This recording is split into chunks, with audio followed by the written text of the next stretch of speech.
Hola mis amigos, ¿qué tal? Acércate un poquito más. El tema de hoy es un tema muy precioso, es un tema importantísimo. Entonces prepara tu corazón, toma la Biblia y vamos a leer Lucas capítulo 23, versículos 33 y 34. Y el tema es la muerte de Jesús. Vamos a leer. Está escrito: cuando llegaron al lugar llamado Calavera, lo crucificaron allí y a los malhechores, uno a su derecha y otro a su izquierda. Y Jesús dijo: Padre, perdónalos, porque no saben lo que hacen. Y repartieron sus vestidos echando suertes. Bueno, es un texto muy rico, es un texto poderoso, es un texto profundo que tenemos que analizar aquí para entender la muerte de Jesús. Bueno, en la Biblia encontramos un texto en Romanos capítulo 6, versículo 23, que dice que la paga del pecado es la muerte eterna. Así que Cristo vino a este mundo para pagar nuestra deuda, para pagar el precio de nuestro rescate. Por eso vino Cristo a este mundo para morir en la cruz por nosotros. Solo que para entender mejor ese tema de la muerte de Jesús, tenemos que hacer un análisis, tenemos que hacer una búsqueda, un estudio profundo para entender mejor lo que realmente pasó en el Calvario. Bueno, analicemos entonces desde Génesis. En Génesis, el Señor Dios había creado a Adán y Eva. Y Adán y Eva eran felices, vivían en el jardín del Edén. Y el Señor pasó orientaciones para ellos. Entre las orientaciones estaba la orientación de no comer de un fruto de un determinado árbol. Así que Adán y Eva sabían las orientaciones del Padre, sabían los principios del Señor. Solo que por una decisión personal, los dos decidieron entonces transgredir la ley de Dios, las orientaciones de Dios. Y con esta transgresión, el pecado entró en este planeta, entró en la vida humana. Cuando el pecado entró en la vida humana, mira lo que pasó. Vamos para Génesis, capítulo de número 3, para entender. Vamos para el versículo de número 7 y 8, que dice: entonces se abrieron sus ojos y al darse cuenta que estaban desnudos, cosieron hojas de higuera y se las ciñeron. Ahora escúchame, el versículo 8 dice: entonces oyeron el andar de Dios, el Señor, que se paseaba por el jardín a la brisa del atardecer. Y el hombre y su esposa se escondieron de su presencia entre los árboles del jardín. Atención para el 9. Pero Dios, el Señor, llamó al hombre y le dijo: ¿dónde estás? O sea, Adán y Eva pecaron. Y cuando pecaron, entonces percibieron que estaban desnudos. E intentaron buscar una ropa, pero ropa de hojas de higuera, que no cubre nada, que no resuelve nada. Pero esa es una tentativa humana de resolver el problema. Nosotros, seres humanos, siempre buscamos una forma para intentar resolver nuestro problema, solo que las acciones y decisiones y planes humanos no son suficientes, o sea, son imposibles de cambiar la historia humana, de resolver el problema del pecado. Así que el Señor, el versículo 9 muestra que el Señor tomó la decisión de ir atrás de Adán y Eva. Y el Señor empezó una búsqueda para encontrar a Adán y Eva. Y finalmente los encontró. Y cuando el Señor los encontró, los dos estaban desnudos, pero estaban arrepentidos. Y ahí entonces el Señor estaba con los dos allí, esperando esperando para dar la noticia a los dos, para dar las orientaciones a los dos. Solo que pensemos un poco, reflexionemos un poco. El diablo estaba allí también, solo que el diablo estaba en la esquina, mirando esta escena para ver lo que el Señor haría. Y el diablo pensó: bueno, si el Señor perdona a los dos, ¿qué digo yo? ¿Cuál sería mi reacción? ¿Cuáles serían mis palabras? Y si el Señor no los perdona y los mata, ¿qué digo? Entonces el diablo preparó en su mente, preparó una acusación para cada situación. Y él pensó: si el Señor los perdona y los salva, entonces el diablo acusaría a Dios diciendo, ¿qué tipo de Dios eres usted? ¿Qué tipo de Dios eres tú? Que está perdonando dos pecadores. Y usted mismo había dicho que si comiese de este fruto, seguramente moriría. Y ahora comieron y usted simplemente los perdonas. O sea, ¿dónde está tu palabra? Usted no es un Dios de palabra. ¿Por qué no los mata? A ver, mátelos. O sea, el diablo acusaría al Señor si el Señor los perdonara. ¿Por qué? Porque el diablo diría, ¿dónde está tu palabra? Usted había dicho que si ellos comiesen de este fruto, morirían. Entonces el diablo tenía esta acusación para el Señor. Bueno, ¿y si el Señor entonces tomase la decisión de matar a los dos? ¿Qué pasaría? El diablo acusaría igual. El diablo diría, ¿qué tipo de Dios es usted? Solo porque comieron una fruta, ya estás matando dos personas. O sea, usted es un Dios muy malo, es un Dios asesino, es un Dios, un dictador, eres un Dios malvado. ¿Cómo puedes matar dos personas solo porque comieron fruta de un árbol? Entonces el diablo estaba preparado. El diablo preparó una trampa, una estrategia para acusar al Señor de alguna manera, ¿viste? ¿Y qué pasó? El Señor perdonó a Adán y perdonó a Eva. El Señor dice a los dos, yo los amo y les perdono. Solo que mi palabra no puede ser, no puede caer por tierra. Yo los perdono, pero lo que yo había dicho tiene que cumplirse. Entonces el Señor revela a los dos el plan de la salvación. El Señor dice, bueno, yo les voy a perdonar, les voy a dar otra oportunidad. Solo que yo me propongo a morir en vuestro lugar.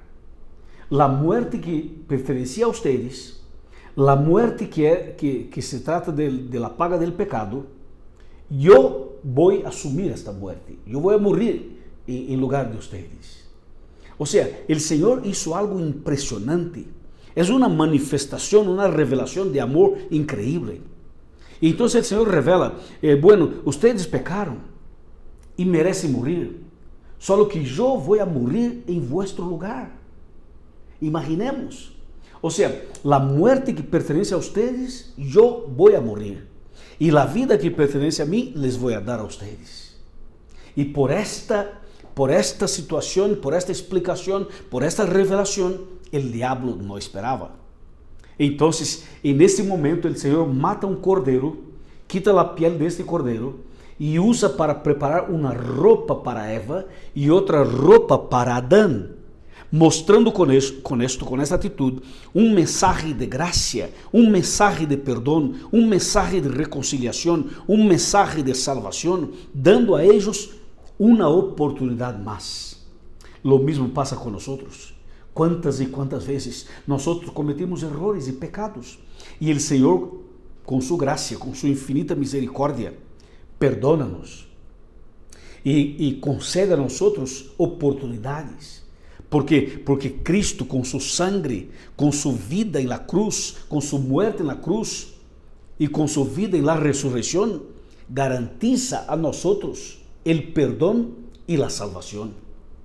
Así que el Señor entonces explicó a Adán y Eva, ustedes no van a morir eternamente, pero yo voy a morir en lugar de ustedes. La muerte que ustedes merecen, yo voy a morir. Y la vida que yo merezco, les daré a ustedes. ¡Qué impresionante! Esa es una manifestación de amor. El tiempo pasó y durante todo el Antiguo Testamento el Señor intentó explicar a su pueblo a través del santuario, del sacrificio de los corderitos, para mostrar que el inocente moría en lugar de la persona que tenía la culpa. Este era el mensaje en el desierto del santuario. ¿Por qué? Porque el pecador cometía el pecado, después arrepentido oraba, confesaba al Señor y transfería su culpa al corderito. Y el cordero era muerto en lugar del pecador que salía libre, volvía para casa. Entonces, este principio del santuario Era o mesmo princípio da cruz. Cristo vino a este mundo, nasceu de Maria, viveu entre nós e chegou o momento de dar sua vida na cruz. E quando Cristo estava indo à cruz para morrer, viste que Cristo, como um cordeiro, quedou callado, não abriu sua boca. E Cristo estava como inocente, porque Cristo não havia pecado, e assim Cristo estava sendo levado como o cordeiro ao matadeiro. E nós somos os pecadores, temos a culpa, le echamos todo sobre Cristo, sobre Ele. Mis amigos e mis amigas, lo que Cristo passou en el Calvário foi terrível. Só que antes del Calvário, o sofrimento de Cristo começou antes. Quando Cristo foi bautizado no rio Jordão por Juan el Bautista, allí começou seu ministério. E quando Cristo sai do bautistério, então sigue para o deserto, onde queda por 40 dias de ayuno. Em seguida aparece o diabo para tentar a Cristo e para lutar para que Cristo pudiera pecar de alguma coisa assim. E Cristo se mantuvo firme. Cristo se mantuvo firme na palavra. Escrito está, escrito está, escrito está. E Cristo derrotou o diabo outra vez. E a partir deste momento, em cada lugar onde ia Jesus, tinha uma acusação, tinha um levante, tinha uma oposição contra Cristo. E finalmente Cristo chegou ao Getsemaní, esse jardim impressionante. E Cristo allí orava. E diz na Bíblia que salia de seus poros, salia sangre. Cristo estava sangrando, salia por seu corpo a sangre. Porque Cristo estava levando sobre si nossos pecados. E no jardim de Getsemaní, neste huerto, Cristo orava e clamava ao Senhor. E o Senhor lo mirava e esperava suas decisões. Porque o diabo pensava, Cristo tem que desistir, tem que desistir, tem que desistir. Pero Cristo não desistiu. Cristo se mantuvo firme e foi hasta a cruz. Foi traicionado por Judas. Depois levaram Jesus preso, puseram sobre sua cabeça uma corona de espinas. Em seguida, lo golpearam a espalda, o corpo, e Cristo foi juzgado, condenado injustamente e levado hasta um lugar onde le puseram na cruz, a cruz de Barrabás. E Cristo foi levado sangrando a cabeça, o corpo, a espalda, as pernas. Cristo estava sangrando e caminhando por la via dolorosa. Caminhava, caía e se levantava. E Cristo levava uma cruz pesada. Esta cruz não era solamente a cruz de Barrabás, era a cruz minha, era a cruz tuya. E Cristo estava pagando nossas deudas. Estava cumprindo sua promessa hecha no Edém. E Cristo finalmente chegou ao Calvário, quando foi finalmente crucificado, derramando sua sangue, entregando sua vida por nós. Cristo venceu o pecado, venceu o diabo, venceu a morte, porque Cristo morreu, só que Cristo ressuscitou. Ele foi sepultado e ao terceiro dia ressuscitou. Cristo venceu a morte, derrotou o diabo, derrotou o pecado, derrotou todo e venceu para salvar-te a ti e a mim. Pagou o preço de tu resgate e o preço de mi resgate. Alabado sea el Señor Todopoderoso, mi amigo y mi amiga. Usted ya no tiene deudas. Usted ya no estás perdido, porque Cristo te salvó. Cristo pagó tu deuda. Cristo pagó el precio por ti. Así que tú tienes la oportunidad de aceptar a Cristo y ser salvo. Eu te pergunto a ti, ¿aceptas a Cristo como tu Salvador personal? ¿Quieres entregar tu vida al Señor? Cristo nunca desistiu de ti. Por favor, não desista de Ele. Não abandone a igreja, não abandone a Bíblia, não abandone a oração. Estou falando a uma pessoa que se alejou da igreja, que se apartou da igreja, que já não frequenta mais a igreja. Meu amigo, acércate. É o momento de volver à igreja, de tomar uma decisão, de tomar uma atitude, de cambiar, de ser bautizado, de nascer de novo, de empezar de novo. Levanta a cabeça, agarremos nas mãos de Cristo, vamos seguir firmes. Porque Cristo que morreu na cruz, que ressuscitou, Cristo pronto vendrá outra vez para buscar-nos, para levar-nos ao cielo. Amém? Eu te pergunto a ti, você aceita a Cristo como tu Salvador personal? Eu acepto. Se você acepta, levante a mão. Levante a mão dizendo, eu acepto. Amém. Amém, te felicito. Agora, aceptamos a Cristo, muito bem, pero temos que dar um passo mais. Temos que nascer de novo, del agua e del Espírito, passar por el bautismo, nascer outra vez. ¿Aceptas? Levante a mão dizendo, eu acepto. Muito bem, te felicito. Vou a orar por ti. Oremos. Padre querido, graças por este mensagem. Graças, Senhor, por este momento especial de reflexão sobre o sacrifício, a muerte de Cristo e sua misericórdia e amor para com nós. Te suplico que bendigas esta pessoa que ora comigo. Entregamos em tus manos nosso coração. Te aceptamos como Salvador personal. Em nome de Jesus. Amém. Amém. Alabado seja Deus. Nos vemos no próximo vídeo. Por la gracia del Senhor. Amém.